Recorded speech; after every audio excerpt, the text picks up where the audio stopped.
Vacinação dos grupos prioritários deve ser concluída no Brasil até o mês de setembro, revela ministro da Saúde. Após a chegada de matéria-prima, Instituto Butantan retoma a produção da vacina Coronavac. Brasil acelera a imunização e chega perto da marca de 38 milhões e meio de doses aplicadas. Câmara aprova a reformulação da Lei Aldir Blanc para prorrogar auxílio ao setor cultural. Espanha anuncia doação de milhões de doses de vacinas contra a Covid à América Latina ainda este ano. Prefeito de São Paulo, Bruno Covas, apresenta piora no quadro de saúde e exames apontam líquido nos pulmões. O alívio da família de George Floyd com o resultado do julgamento do policial Derek Chauvin. Brasil reencontrará a Alemanha na estreia do futebol nas Olimpíadas de Tóquio. Agora no Jornal das 22.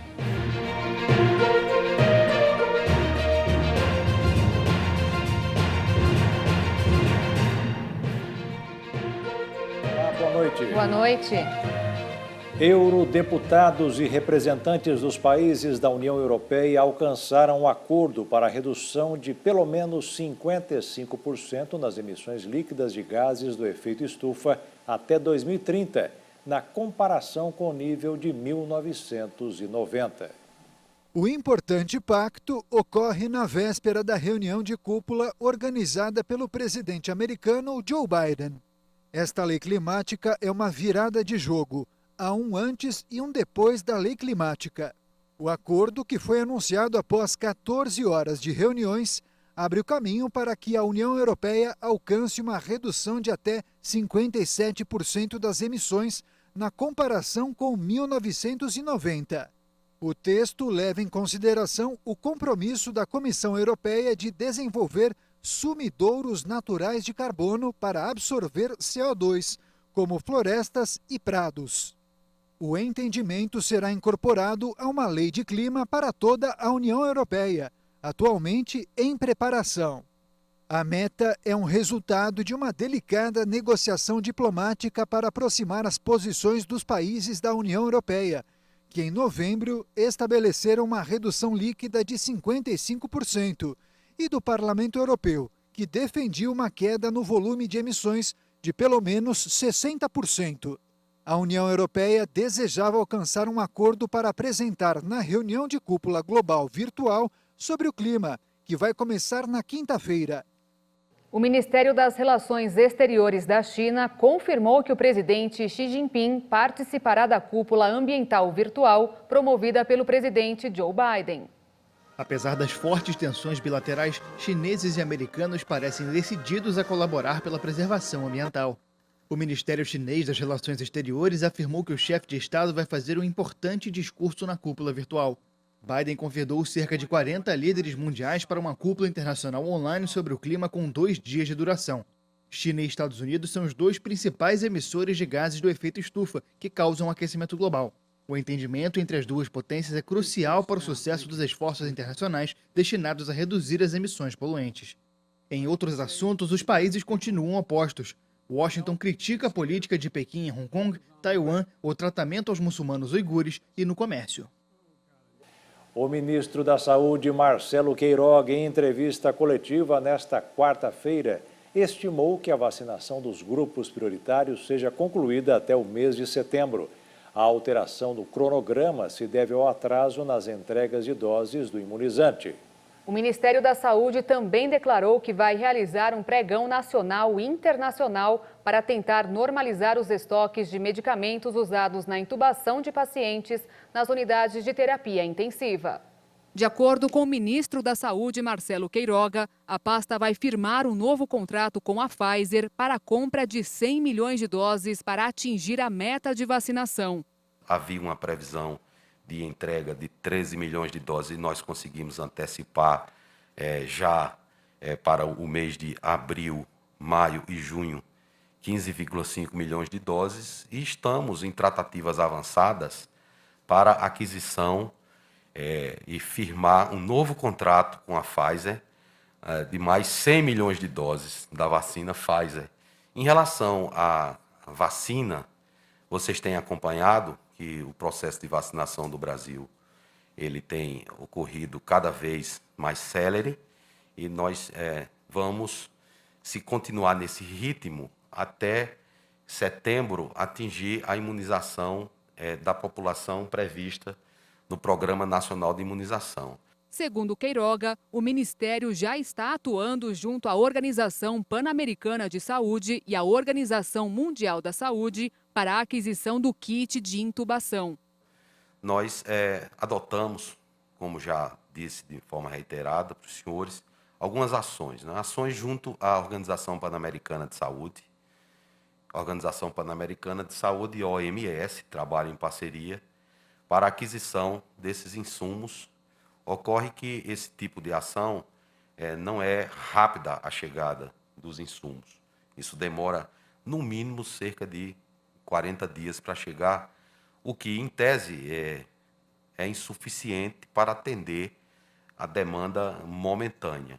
A responsabilidade de aquisição desses kits é uma responsabilidade compartilhada entre a União e os entes subnacionais, que são estados e municípios.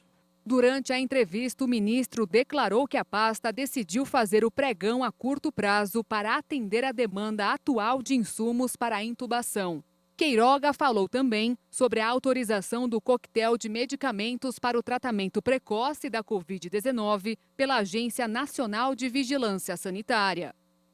O outro item que chamou a nossa atenção, que vocês também já noticiaram, se deve à autorização em caráter emergencial pela Anvisa de um medicamento cujo nome comercial é Regencov 2, é um coquetel de anticorpos monoclonais. A Anvisa autorizou. Nós sabemos que dados científicos mostram que o uso desse medicamento numa fase inicial da doença pode reduzir o desfecho combinado internação e óbito em até 70%, o que é uma boa notícia. E agora vamos falar de vacinação no Brasil e conferir o número parcial de imunização contra a Covid-19. Nos primeiros 94 dias de campanha do dia 17 de janeiro até hoje, 21 de abril, o Brasil aplicou 38.446.880 doses, segundo informações coletadas com as Secretarias de Saúde dos Estados e do Distrito Federal. Após a chegada da matéria-prima vinda da China, o Instituto Butantan retomou a produção da vacina Coronavac contra a Covid-19.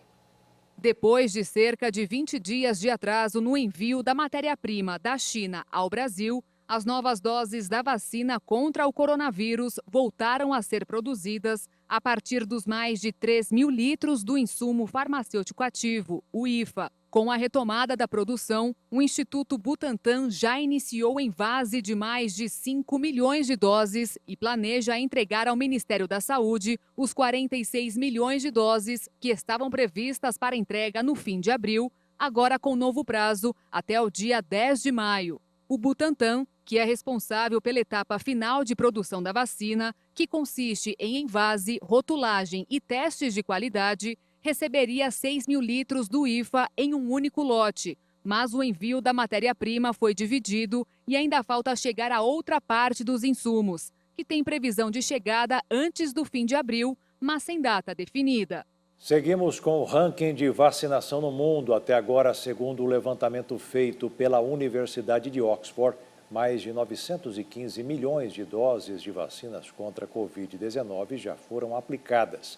Os Estados Unidos seguem na liderança e ultrapassam a marca de 213 milhões de doses. Em seguida, a China, que tem mais de 195 milhões. Na terceira posição, com mais de 127 milhões, aparece a Índia. O quarto colocado, o Reino Unido, acumula quase 43 milhões e meio de doses. Fechando o ranking dos 5 mais, o Brasil, que se aproxima do número de 38 milhões e meio de doses. Desse montante, pouco mais de 27 milhões foram aplicadas como primeira dose. O primeiro-ministro espanhol Pedro Sánchez anunciou que pretende doar ainda neste ano cerca de 7 milhões de doses da vacina para a América Latina. A declaração foi feita durante cúpula ibero-americana que aconteceu em Andorra. As doses serão entregues somente quando o país europeu vacinar 50% da população. O governo espanhol tem como objetivo imunizar 70% dos 47 milhões de habitantes até agosto deste ano. O governante disse ainda que as doses serão entregues ao COVAX, mecanismo da OMS, e distribuídas pela Organização Pan-Americana da Saúde, a OPAS, que fará a distribuição das vacinas conforme a necessidade de cada país. Assim como vários países europeus, a Espanha também sofreu atrasos na chegada de insumos e vacinas. Até o momento, o país vacinou cerca de 3,5 milhões de pessoas, um total de 7,6% da população. No início do mês, a Espanha anunciou que começaria a vacinação de idosos a partir dos 60 anos de idade e pretende agilizar a imunização o mais rápido possível. E veja a seguir: a pandemia impulsiona o comércio eletrônico. E ainda, a Câmara aprova a reformulação da lei para prorrogar auxílio ao setor cultural.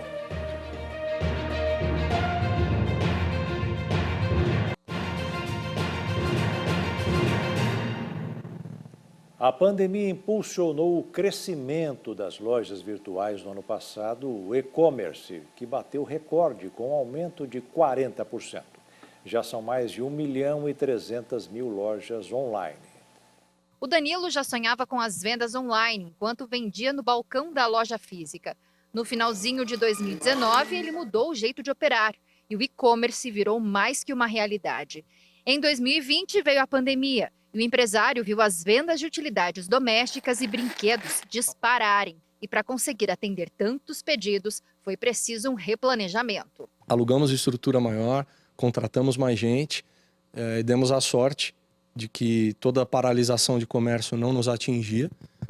Isso fez com que a gente conseguisse muito sucesso nesse tempo de pandemia. E aumentamos, portanto, também a questão do tamanho do portfólio de produtos a serem comercializados. O número de canais também de venda aumentou um pouquinho. Podemos dizer que, na média, eu me dobrei de tamanho, sem dúvida alguma. Em um ano? Em um ano. Foi um desafio e tanto, não só para os grandes varejistas, que investiram muito mais, quanto para os pequenos e médios empreendedores, que tiveram que se aprimorar. A internet ela é muito dinâmica.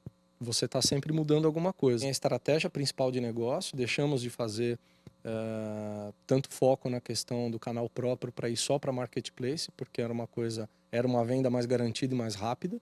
Isso casou bem com a questão da pandemia, porque a venda é de fato mais garantida todo dia, então eu não preciso cuidar de outras áreas, o marketplace faz isso por nós.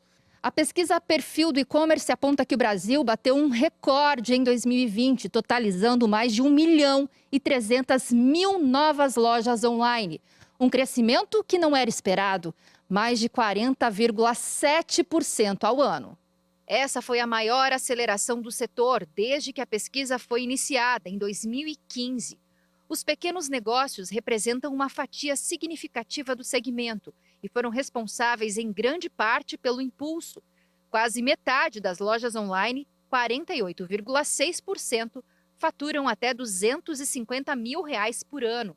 Os estados de São Paulo, Rio de Janeiro e Minas Gerais abrigam a maior parte das lojas. Nesse momento de pandemia, acaba que muitos varejistas não tiveram opção e tiveram que se adaptar para continuarem sobrevivendo, Então, com isso, a gente vê um grande crescimento de lojas indo para o digital, indo para o e-commerce, E com isso acabam enfrentando novos desafios ali nessa nova plataforma. Os sites considerados pequenos em termos de visitas são a maioria. As mídias sociais são adotadas pela maioria dos e-commerces, seja para divulgar produtos ou interagir com clientes. O empresário, o empreendedor, eles precisam ter esse conhecimento técnico. Então, conhecer muito de ferramentas, plataformas, de canais de venda, de marketplace. Então, é algo extremamente desafiador. Então, caso esse empreendedor não tenha o acesso ou conhecimento a todas essas ferramentas, ele precisa se capacitar e contratar pessoas certas, né? Então, o time que ele tem hoje, as pessoas que trabalham para ele no ambiente físico, não necessariamente são o fit ideal para ele trabalhar no ambiente digital. Então, acho que tem uma adaptação em questão de conhecimento, em questão de alinhamento com o time e no recrutamento, em trazer pessoas certas para conseguirem dar vazão a esses projetos. Impulsionados pelo comércio eletrônico, os Correios superaram o recorde de entregas registradas na Black Friday 2020 na última semana de abril. Enquanto a Black Week contabilizou 9 milhões e meio de envios, a Black Friday despachou 9 milhões e 600 mil unidades. De acordo com dados apurados pelos Correios e antecipados ao valor econômico nesta quarta-feira, a nova marca de encomendas enviadas entre os dias úteis de 12 a 16 de abril surpreendeu até os executivos da estatal por envolver período sem data comemorativa para o e-commerce nacional. Um recorde que reforça a tendência de que o comércio eletrônico permanecerá em alta, com um crescimento contínuo no fluxo de encomendas neste segundo ano de pandemia. Aliás, com esse ritmo de crescimento das entregas, o desafio da companhia era garantir a qualidade no atendimento e a pontualidade no serviço. Tanto que este ano adotou a estratégia de reduzir os prazos de entrega. Já são 4.400 destinos com entrega realizada no prazo de um dia após a postagem. Isto permitiu aos vendedores trabalharem com menores prazos e melhores preços em diferentes destinos. Como exemplo de produtos bem-sucedidos, a empresa cita o apoio às pequenas e médias empresas, como o programa Aproxime. Trata de um serviço que estimula a estreia de comerciantes no universo do e-commerce.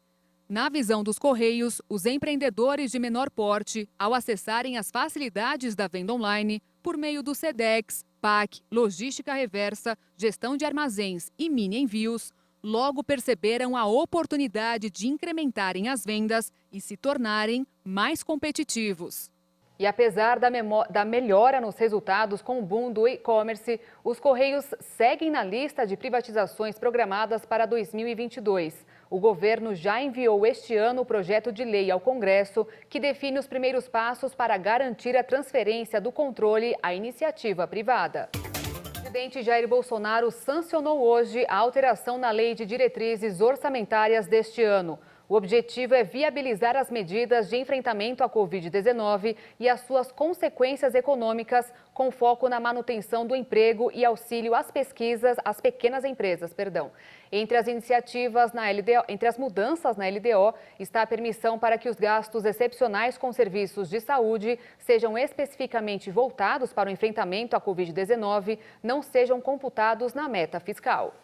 A Câmara dos Deputados aprovou na madrugada desta quarta-feira um projeto de lei que prorroga o auxílio emergencial de trabalhadores do setor da cultura em razão da pandemia da Covid. O texto será enviado à sanção do presidente da República. De acordo com o Ministério do Turismo, 773 milhões e 900 mil reais estão disponíveis para socorrer trabalhadores e também para manter espaços culturais, micro e pequenas empresas. A lei que garantiu o pagamento do auxílio emergencial para o setor cultural, batizada de Lei Aldir Blanc, foi criada no ano passado. Os recursos começaram a ser repassados no segundo semestre de 2020. Mas artistas, dirigentes culturais e secretários de cultura afirmam que o período para o repasse e execução dos projetos aprovados foi muito curto, dificultando a realização das atividades. Com o novo projeto, os estados, municípios e o Distrito Federal terão até 31 de dezembro de 2021 para usar o saldo do dinheiro transferido para ações emergenciais de renda e também para projetos culturais. Quem for contemplado terá um prazo de 180 dias contados do reinício de suas atividades para apresentar as contrapartidas artísticas. O projeto também diz que poderão ser novamente repassados aos municípios recursos que foram devolvidos ao Fundo Estadual de Cultura, porque as prefeituras não os utilizaram em projetos culturais. O texto reabre até 31 de outubro de 2021 o prazo para que esses recursos sejam aplicados sob pena de devolução ao fundo. O projeto ainda permite aos municípios concederem novos subsídios mensais para a manutenção de espaços artísticos e de organizações culturais comunitárias. Câmara e Senado aprovaram prorrogação do prazo do imposto de renda, mas o projeto ainda não foi sancionado. Portanto, a data limite para a entrega termina no dia 31 de maio. Mais de 40% dos contribuintes já fizeram a declaração do imposto de renda este ano. Segundo a Receita Federal, já são 14 milhões de declarações, das quais 45 mil foram entregues com certificados digitais. No site da Receita Federal há uma página dedicada à declaração para o cidadão tirar dúvidas, conferir a maneira correta de preencher o formulário e acessar a plataforma de envio do imposto de renda. O sistema funciona 20 horas por dia, ficando indisponível apenas durante a madrugada. A Câmara e o Senado aprovaram uma nova prorrogação e, com isso, o prazo pode ir até 31 de julho.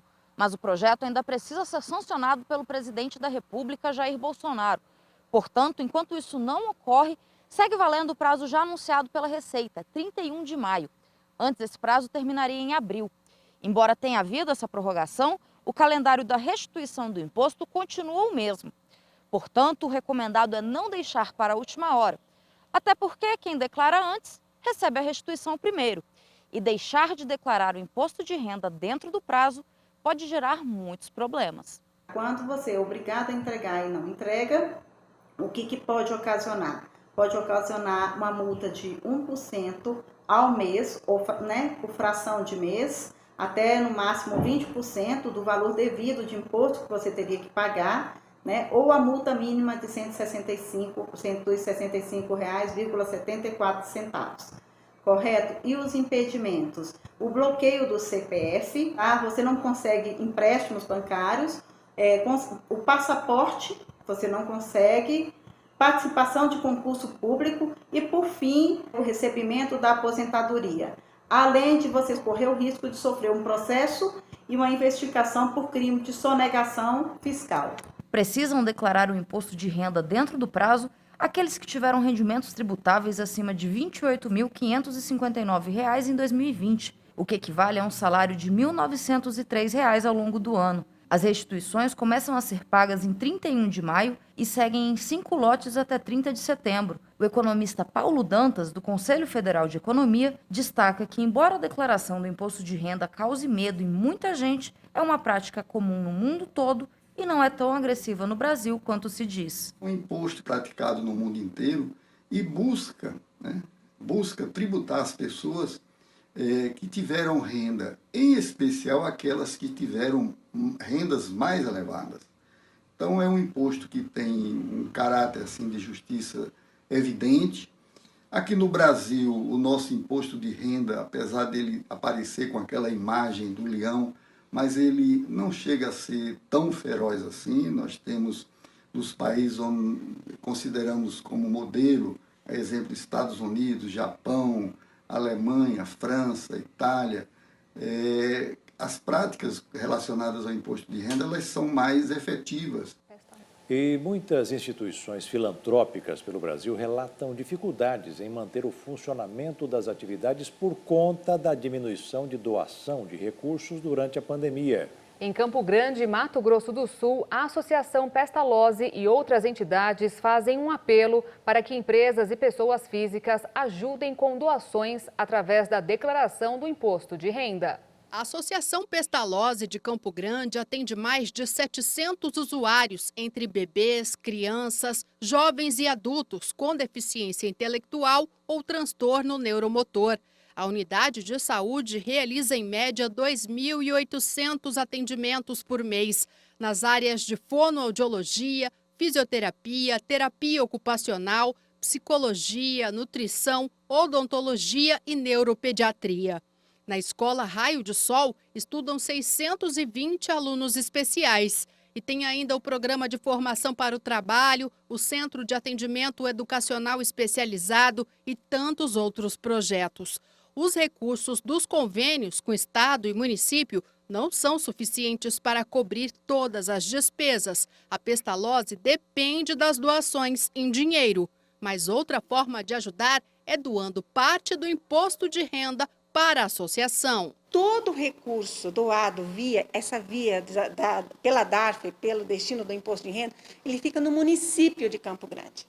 Tá? Então, todas as instituições podem receber. Quais são elas? Aquelas que estão regularmente registradas no Conselho Municipal dos Direitos da Criança e do Adolescente.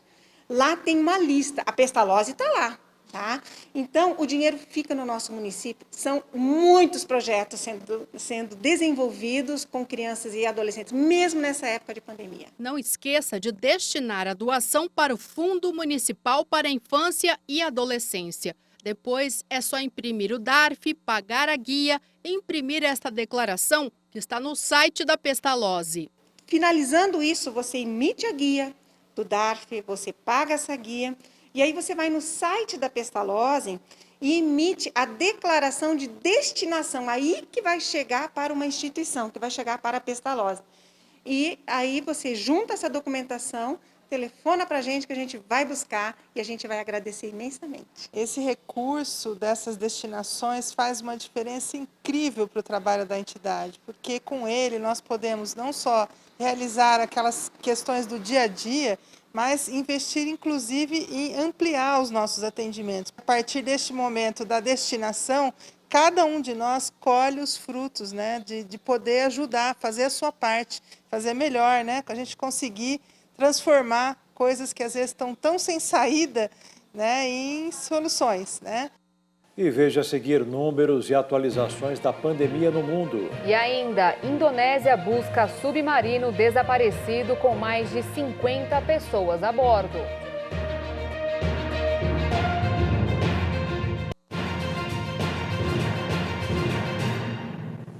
Mais 3.472 vidas foram perdidas para a Covid-19 em 24 horas no Brasil, de acordo com o Ministério da Saúde.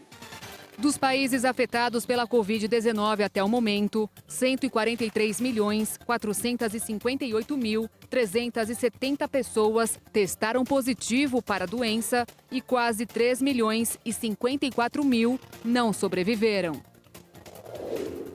Os Estados Unidos, em primeiro lugar do ranking, somam 31.852.379 casos e confirmam 569.311 mortes. A Índia, segundo país mais afetado por contaminação, tem pouco mais de 15.616.000 contaminados.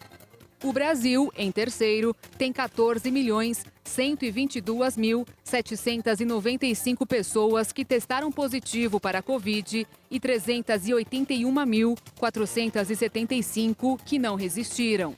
A França contabiliza pouco mais de 5.435.000 casos da doença. E a Rússia registra mais de 4.673.000 diagnósticos desde o início da pandemia. A ministra da Saúde da Argentina, Carla Bisotti, alertou que o país enfrenta o pior momento da pandemia. Ela pediu que se priorize a saúde sobre a política, enquanto a Prefeitura de Buenos Aires resiste na justiça ao fechamento temporário de escolas ordenado pelo governo e manifestantes questionam nas ruas as medidas de restrição. A Argentina está passando pelo pior momento da pandemia desde o início. Desde 3 de março do ano passado, esse é o momento de maior risco. Ainda que tenhamos um sistema de saúde forte, ainda que tenhamos o pessoal de saúde vacinado, temos um aumento no número de casos que põe em risco a saturação do sistema de saúde e temos a circulação de variantes que aumentam a transmissibilidade. O total de casos no país supera os 2.700.000 e as mortes chegam a quase 60.000. O epicentro dos contágios é a capital, com a área metropolitana, onde moram 15 milhões de pessoas. O prefeito de Buenos Aires, Horácio Rodrigues Larreta, ordenou a reabertura das escolas apoiado em uma decisão judicial em desafio ao decreto presidencial que ordenava aulas virtuais durante 15 dias. O parlamento alemão aprovou uma polêmica reforma de uma lei que vai reforçar os poderes do governo de Angela Merkel para impor medidas contra a Covid-19. A nova lei prevê a imposição automática de fortes restrições quando uma região alcançar uma alta incidência de casos. Ela foi adotada graças aos votos dos conservadores e dos social-democratas, aliados em uma coalizão governamental. Enquanto a reforma era votada, milhares de manifestantes se reuniram nas proximidades do edifício do Reichstag, que abriga o parlamento. A polícia usou gás lacrimogênio para dispersar as pessoas e informou 7 prisões. O texto ainda precisa passar pela Câmara Alta do Parlamento antes de entrar em vigor. O governo de Angela Merkel considera fundamental retomar o controle da gestão da pandemia, que em um ano provocou mais de 80 mil mortes no país. A Alemanha enfrenta no momento uma terceira onda que não parece ter atingido o ponto mais alto. A reforma concede à chanceler o poder de decretar restrições severas se os casos chegarem a 100 em cada 100 mil habitantes. Em Criciúma, no sul catarinense, uma empresária deu uma nova destinação a uma parte da produção de bananas que era descartada. O fruto mais tropical e mais brasileiro tem rendido bons negócios para o sul catarinense, já tradicional no cultivo da fruta. De uma ideia para uma festa nasceu um produto que vem ganhando o mercado nacional, os chips de banana. Começou com a festa da banana aqui da nossa comunidade do Morro Albino, né? E eu sou o presidente da BACRE, Associação dos Bananicultores de Criciúma. Então, a gente queria desenvolver alguma coisa, uma proposta, né, de algum produto para estar vendendo na festa da banana. E daí eu fui em busca de algum produto novo, alguma novidade. E eu achei os chips de banana, que vinha de São Paulo, que a gente não tem produção aqui no Sul. E comprei os chips e daí eu comecei as minhas experiências. Tive um mês, né, para aprender a fazer, a comprar um maquinário. E no dia da festa da banana eu já tinha os chips para vender. A Adriana não foge da raiz da agricultura familiar. Seu negócio é totalmente voltado para que continue na produção artesanal e garantindo toda a qualidade do produto. Mas tanto estudo e empenho levaram a empresária a ganhar um status diferente, a de agroinfluencer, onde através do seu Instagram tem levado todas as formas de cultivo da agricultura familiar local para o mundo. Eu quero sempre continuar com a agricultura familiar, porque a gente tem um apoio muito bom à agricultura familiar e nós já trabalhamos com a banana, né? Então a gente já é da agricultura familiar, já é bananicultores, então eu quero continuar assim, não quero expandir muito não.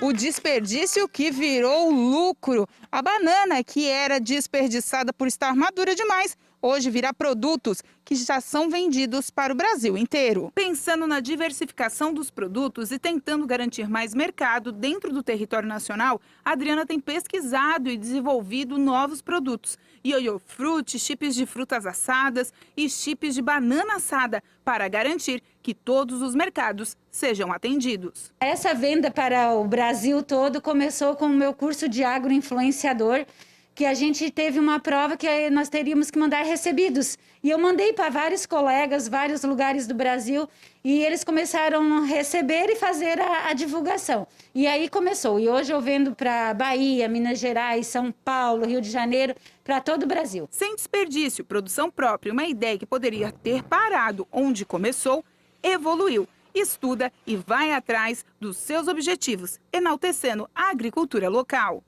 Para mim, a Banana Chips hoje é tudo, né? Eu vou nesses bananais, eu vejo a banana ali, eu trago para dentro da agroindústria, ali começa todo o processo e eu me sinto realizada. Eu trabalhei 20 anos fazendo doce de festa e eu nunca fui tão realizada e feliz como eu sou agora. Eu falo sempre eu digo que eu falo com sangue nos olhos, porque o produto é nosso e eu vejo a agregação de valor do nosso produto. Porque a banana que era descartada, hoje ela é comercializada em forma de chips. E veja a seguir, o prefeito de São Paulo, Bruno Covas, apresenta piora no quadro de saúde. E o Brasil reencontrará a Alemanha na estreia do futebol nas Olimpíadas de Tóquio.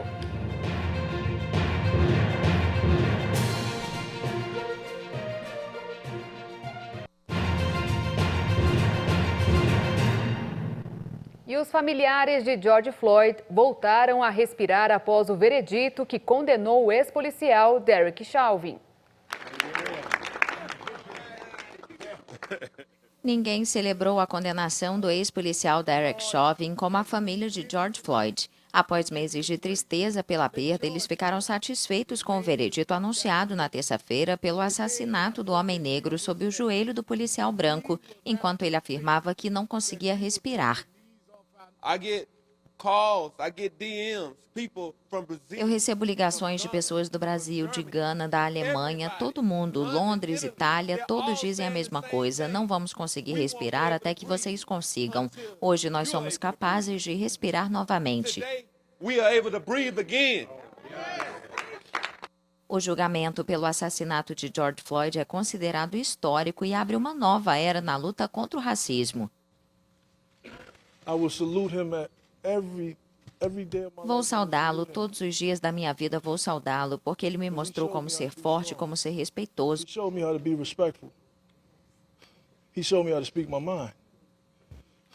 Ele me mostrou como falar o que penso. Eu vou sentir falta dele, mas agora sei que ele está na história. Que dia para ser um Floyd.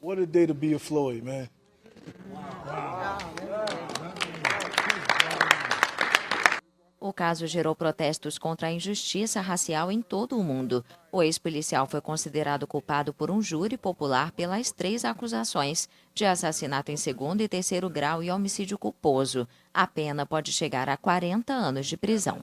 Novos exames apontaram acúmulo de líquidos nos pulmões do prefeito de São Paulo, Bruno Covas.